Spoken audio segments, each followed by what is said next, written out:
Hot start, cold finish. Welcome to Real Honesty with John Ritland. This is the season premiere of The Derminator. And boy, welcome to Raw. We fucking hate Rusev, don't we, creative? It will never ever be Rusev Day. Yeah, you'll forgive us if we're a little bit down on this. Okay, season premiere. Bullshit. Look. The goofy, epic music of Then, Now, Forever, they're trying to make it all like, okay, whatever.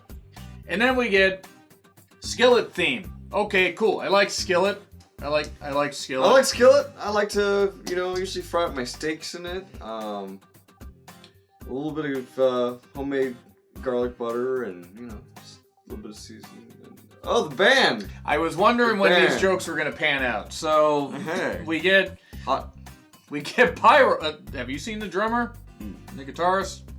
They are right. Anyway, Pyro. We have Pyro back. Hey! All that extra money. And they don't need to use Pyro for everybody. They don't need to use... Right, but they don't use a ton of Pyro. But also laser beams. Yeah. Right. Okay. The new stage is ass. It is ass. It is ass. Significantly worse than the last one. It literally looks like they just made... They should have had the entrance thing right in the middle, by the way. Yeah. But also, it just...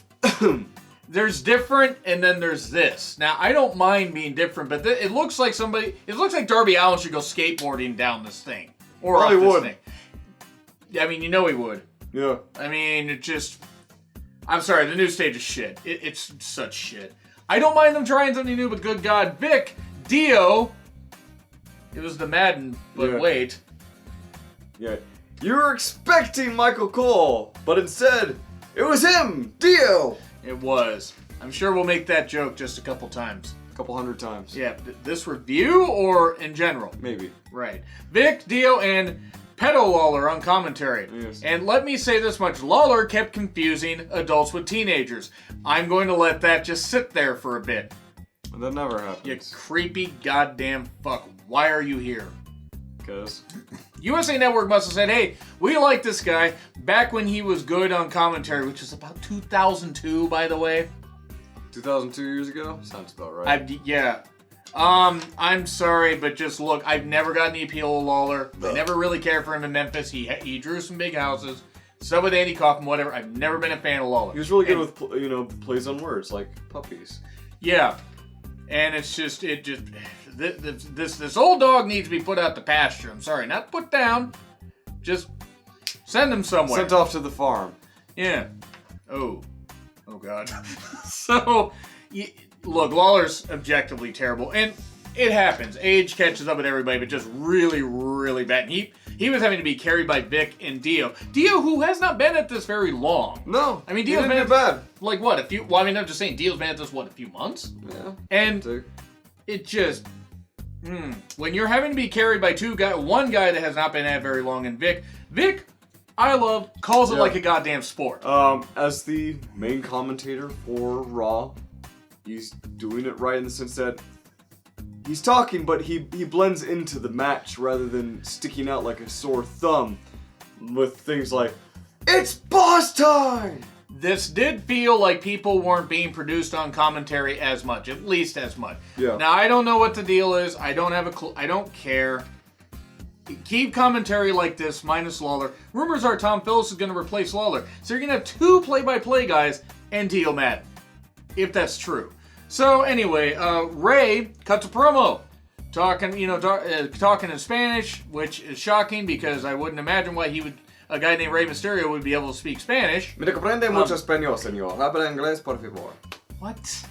I don't speak much Spanish, sir. Please speak English. I didn't remember much Spanish from high school. So anyway, I didn't even learn Spanish in high school. I did, and I knew more going in than I did coming out. Ray cuts a promo. Okay, cool. He's talking in Spanish in this. He's talking about how he's gonna, he wants to face Seth Rollins tonight. He wants to do this. And then Dominic's at ringside. Yay, which means nothing bad will possibly happen. Damn. Then Brock comes back. Okay, cool. Brock comes out here, Heyman comes out there, and It looks like it's going to be just another segment that drags on. Ray grabs Heyman's mic, and that pisses off the Brock Lobster. The Brock Lobster, who is angry that the Heyman was interrupted. Yes. As you said, the Heyman. And boy, does Brock beat the shit out of him. Yes, and then Dominic stands up. Dominic. Makes him sound black. Dominic. Okay, anyway. As you were saying. Demasterio stands up, wanting to rush the ring, realizes it's Brock Lesnar as Brock Lesnar comes down and starts walking towards him like, maybe not. He just picks him up and throws him over the wall. Yeah, he goes to sit down, so Brock Lesnar leans over, tosses him about. Man, jeez. And this is a segment in which I've not seen John cheer for Brock Lesnar in ages. This is the type of... When Brock's not in the title picture and just doing this stuff, I actually don't mind it. And of course, Trump approves of him beating up 2 Mexicans and tossing them over the wall and stuff like that and everything. And this analogy has gone really off the wall here. So Brock beats the shit out of him. I will give Dominic credit. He took good bumps. Better in his promos. Hopefully one of those knocks some sense into him so he can cut better promos. And maybe he can fix that stupid hair. Cutting better promos takes time and some lessons in improv. Not being David Flair, which I fear Dominic could be. I hope not. All it takes is a little bit of work and some kind of center to develop in.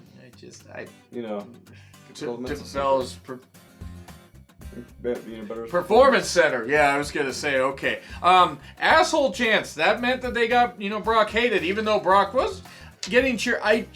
It was good. Yeah. I got nothing against Ray. And I really don't have anything against Dominic. I swear. I don't want to see more kids on there before they're ready. To me, it just didn't. That's why he's not in matches yet. And shouldn't be for a while, like 3 years. We don't know what experience he has and what training he's all had. True. Probably just needs a, but promos and then some live house matches and all that. And to not suck on promos. Yeah. I'm sorry, I can't get over how objectively bad that was. Sure, that was 2 promos he's cut so far. I shouldn't hate seeing him on TV, but I just don't want to see him on TV. I know, but you're a self-fulfilling prophecy. Of Rage? Yes. So, the asshole chants are great. Recaps. They really sold this damn thing. It was like the Lashley Braun thing through the set, except this was better. Because they didn't milk it that long. Lashley's who Brock should have been feuding with, but... Don't worry, we'll get to Lashley. Sasha versus Alexa. Becky on the commentary table. Sasha and Alexa have apparently real-life heat, I guess. Maybe. Okay. At one point, I don't know how true it is.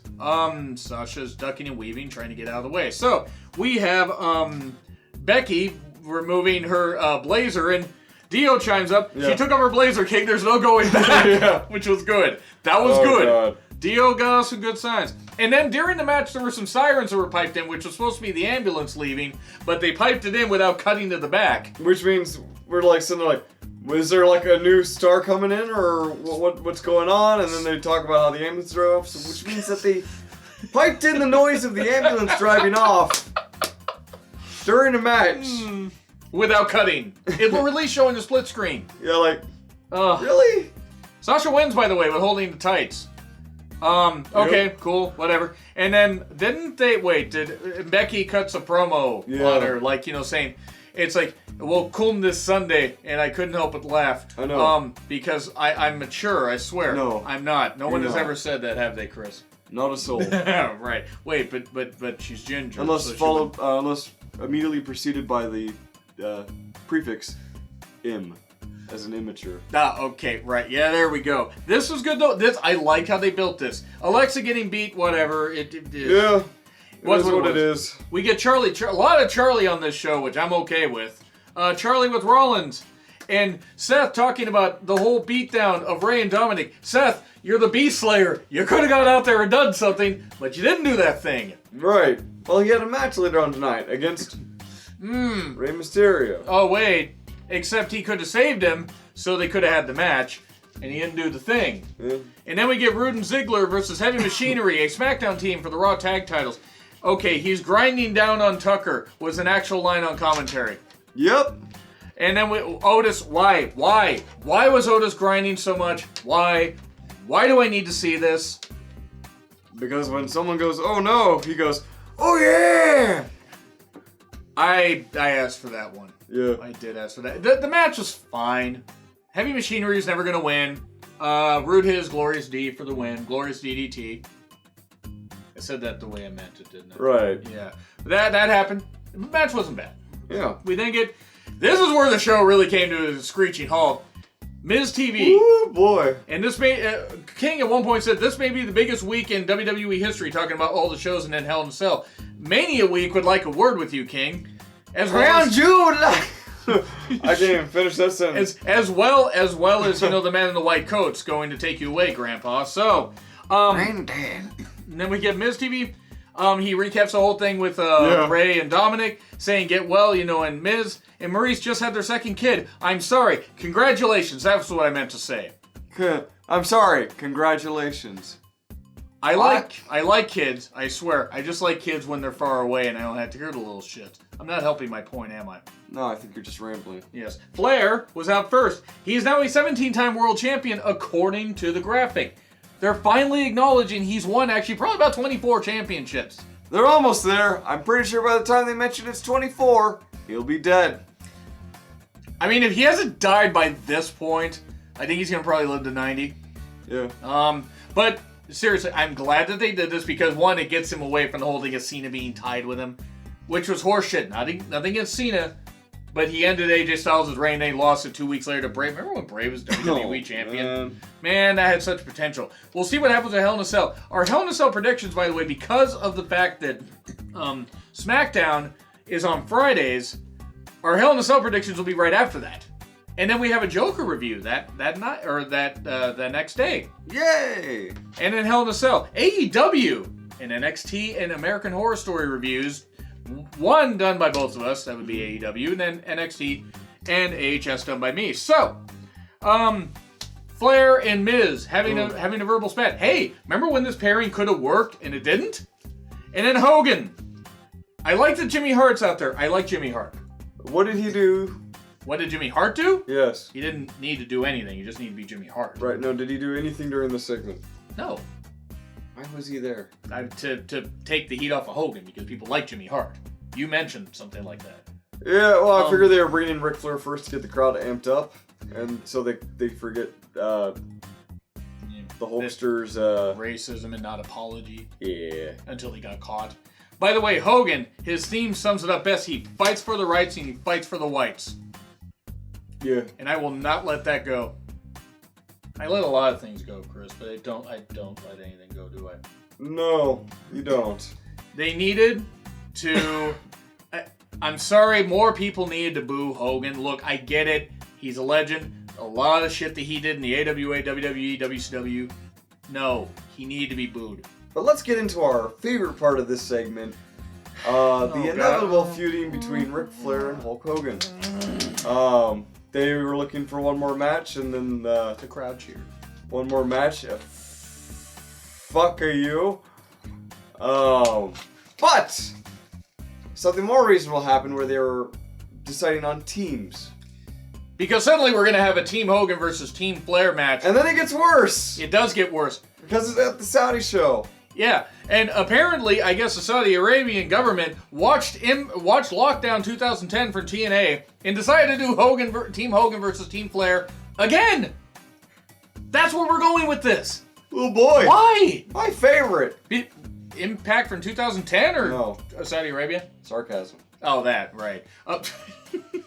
Yeah, so Team Hogan, Team Flair. Rollins, of course, I'm shocked that Hogan picked the Tyler Black man. Though, as James Vanderbeek pointed out, of course he would pick a guy that did the curb stomp as a finisher. So, if you're a Hogan fan, you're going to hate this review, by the way. So he's captaining Hogan's team. Orton captaining Team Flair. Okay. Yeah, so... Quite the evolution. Let me just say this much. There was no Fiend attack of Hogan or Flair, especially Hogan. Highly disappointed. They had an opportunity there. You don't want to overexpose the Fiend, but you had a chance. Have him attack. Yes, he's facing Rollins at Hell in a Cell. Hogan never put anybody over without getting his win back. Oh, hello, Ultimate Warrior. He did put someone over, though. Himself? Yes. There you go. It was a great joke you said during the show, by the way. But no Fiend. That right there, that's half a grade off. I'm sorry. That was a mistake. Because fans wanted to see it. Oh, yeah. I mean, I don't know if they wanted to see him attack Flair. Because Flair would have bladed during it, even though he didn't need to. Right. We then get Orton and Rollins teasing the match, and then we get Baron Corbin, of all people, attacking. Now the show's really sliding down. But then Rusev comes in, and he saves Seth Rollins. So now I guess we got 2 members on each team? I guess? And then we get recaps of Dominic and Ray, again. And then Rusev is there with Charlie. Lana is highly questioning this. And challenges... Lana was also part of the questioning. Yeah, right. Yeah, We'll get to that. Oh, God, will we ever. Apparently they have trouble at home, which is either a Total Diva storyline or they're making up bullshit. But... And then we get a promo thing from... Well, no, first they challenge him to a match. Yes. Because he said... We then get AOP. I like AOP as cats. AOPreen. You talk about this. The AOP just had the same segment that they've been having the past couple weeks. There's not much to be said there. That's true. Of course, they talked about violence because they're brown. They like violence. That's where Vince is going with this. So, moving on from this. What are those, by the way? Nothing to worry about. All right, we get Charlie with Cesaro. Well, actually, first we get the Viking Raiders versus Gallows and Anderson. The Raiders won. Yes. Bobby, I bet you're happy the Raiders won. Oh. No, I think they did, actually. I think they did. Yeah, Gallows and Anderson may have actually re-signed contracts, and hey, congratulations. Yeah, it may not have been a squash, but you've been losing a lot of matches lately. The OC, the original Job Squad. It's an objective. They call it the OJ, but that would involve a murder. And a white Bronco. They were going to have OJ at WrestleMania 12 against Roddy Piper, possibly. That was something they had actually considered. Vince is a madman. Yeah. By the way, Gallows and Anderson should have not re-signed. Probably. But Viking Raiders won. Charlie with Cesaro. Cesaro can kind of talk. Ricochet cannot. He didn't do bad here. Just, he got his message across. Cesaro essentially said that whatever Brock was doing, he would have done. Well, I would have beaten him up too, and his son. I would have beaten his kid. Ooh. Cesaro. Didn't even much. But Cesaro and Ricochet, good match. Think about his puppy. I'm sad now. You're welcome. So Cesaro and Ricochet, decent match. Not as good as ones they've had in the past. Yeah. Maybe it was because, Cesaro's Capris, hashtag Cesaro's Capris, had, I sound so white saying that. We're weighing them down. Hashtag under hashtag, they're probably one of your best ones for Survivor Series. Is that 2017? I think so. Yeah, it was. Ricochet wins. Springboard Hurricanrana, good move. And then we get the Firefly Funhouse. The rabbit is dead. And the pig is German, and I just realized that. He asked why the pig was German, and I just had to say Augustus Gloop. And I totally forgot. I go, that's a lot of M references. He talked about, he threw the rabbit to the side, so I guess the rabbit's dead. So everybody's dying in the funhouse. Things are falling apart. Ray's mind is deteriorating. And I like the fact that it's happening over a period of time and not over one night. Speaking of, and we're going to get to things, it's like, I will say this, I'm not as sold on it as other people, but I will say their commitment to it is fine and the details are good. And some stuff has been pretty good with it. There's another thing they've been doing with, the same thing, over and over and over, and it's gotten really annoying. It's Cedric Alexander versus AJ Styles, and who gives a fuck anymore because AJ Styles won't lose. Well, I mean, what? He lost in that, 6-man tag, I think, right before Clash of Champions. And then, look, you can get over by losing matches. That is possible. Cedric did not get over here. Now, it was a good match. It was a very good match. Yes, it was. But, of course, at one point, the Georgia boy, the southern, Georgia boy, hung up the black man on the ropes. I mean, you pointed it out to me, Chris. I had to say it in the review. I didn't have to, did I? I think you were the one who pointed it out. Really? I thought you did. But Cedric got a couple near falls. Really nice Michinoku driver. Yes. Which, of course, almost as good as the man that popularized the Michinoku driver, Giant Baba, of course. I think that was Antonio Inoki. I think he used his chin to do it. If only there was some kind of clue as to who did it first. God, it was Duke to Dumpster Drove. It was Taka. It was Taka mentioned Takahata. Yeah, no, I'm kidding. So Styles. I'm a wrestler now. Only Taka. No, Styles wins. Yeah. Okay, cool. You know what? You want to make a champion look strong, that's fine. I just don't see how this benefited Cedric. Or the OC. It didn't benefit a Fox show. That's an objectively dumb name, and I can't take them seriously. I just can't. I can't do it. I know. We've been over this 1,000 times. It's kind of weird, though, that Gallows and Anderson lost. They didn't do a big old schmoz DQ thing. Yeah. And then Styles won. It was a bit weird. But Styles is champion, I guess. Street Profits, I'm done. I'm over it. It's enough. You can't keep repeating the same thing, or otherwise the crowd isn't going to care. They didn't, though. The crowd didn't care. They didn't repeat the same thing. They didn't repeat the same thing. They were hyping up they want to get the mainstream viewers to watch what's going on in NXT. Well, yeah. So they want to hype up the tag match. And keep people focused on the rest of the show as well. And for most people with very short attention spans, that's what it did. I mean, I guess, to me, if you're not going to have them wrestle on Raw, okay, fine. They're on NXT. I get that whole hyping thing. I just think that if you're going to keep having them appear there, eventually it gets stale. You got to have them appear on Raw. Yeah. Or SmackDown. Something. Yeah. There's drafts coming up here in a couple weeks. Or in about a week and a half. Lacey versus Natty. It happened. Lacey won, holding the tights, the dreaded roll-up. No! Yeah, and then hit the woman's right, which is the left, so she hit the right. I know my rights from my lefts. And women's reft. Or the left. They actually have 2 female refs now. So yeah, Lacey won, kept her heat, beat Natty. Okay, that feud was really not something that benefited anybody, unfortunately. No. And that's nothing against the women. There's nothing against women. I'm glad that they got featured, but still. We then get recaps of Ray and Dominic beating down again. Heyman screaming at Sarah. I'll fight you over that, Heyman. Then we get Charlie, Maria, and Sasha. Let me just say this much. What they're doing, Maria, is stupid. Yes. It's dumb. I don't know. It's not the dumbest thing tonight. No. We thought it was. Yeah. We then get a limo pulling up. Some people were speculating John Morrison, who may have signed with, WWE, or did, apparently. Maybe a limo was going to explode again, and Vince was going to be in it, and Paul London was going to smile and get fired again somehow. But no, he's smiling, and the limo's on fire is just behind, where? Oh God, that would be.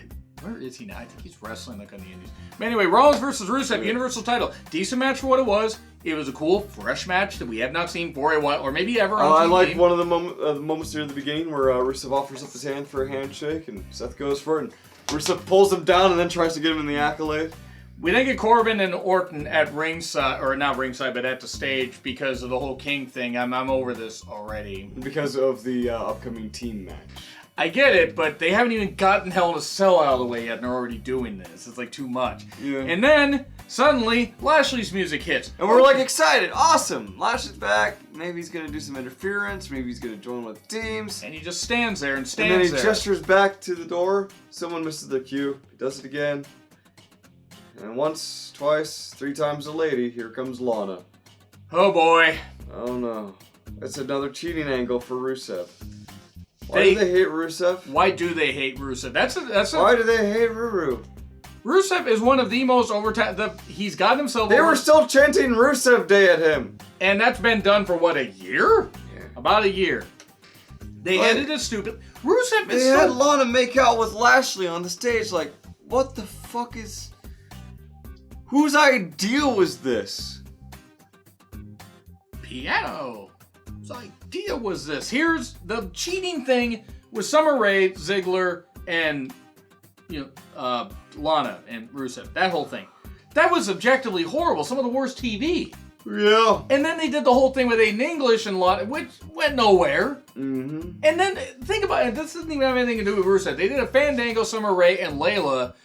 Cheating feud thing, whatever, about dancer. It just... Cheating angles just don't... They don't. They don't compute. They aren't good. They weren't good in WCW. They aren't good here. God forbid if AEW does any of this shit. And they should get shit on for that. This brought things down like a full grade. At least. Just Lana sitting there making out for him for like, what, a minute? It felt like 8 years. And it just, I felt so bad for Rusev. Now, I know. They probably agreed to the plot line, but it's just objectively a bad story. It's not good. It's bad. He's been through this so often. Like, you'd expect a kayfabe divorce at this rate. They're gonna go with that route, I bet. B minus. B I'm minus. gonna say B minus. Because it was really close to being an A minus. In spite of the shit that happened near the end, overall, this was a pretty good episode. Decent. Yeah. It wasn't quite a C. I was close. But there's some... Started with excitement. Yeah. It showed a lot of competence. And then... It showed that they can't write a third hour to save their goddamn life. Oh, they can. They just don't want to. 2 hours is perfect. Yes. Go with that, or you'll be a loser. That's the thing. USA Network's paying them a shit ton of money. I agree with you. But B minus. And Yeah. B minus for you. And... And be our guest, and be a guest to vote on the poll. Yeah. There's grades on the poll. I am heavily exhausted. We are. Yes, like, dislike, don't dislike. Kidding. You do what you want. Hit subscribe, hit the bell. Leave some comments. We will have other content, but since there is no wrestling on Tuesdays, we'll be back with shows Wednesday. I may record stuff tomorrow. We'll see. But anyway, I am John Rickland. That is The season premiere of The Durbinator. and we are going to edit this and go to sleep.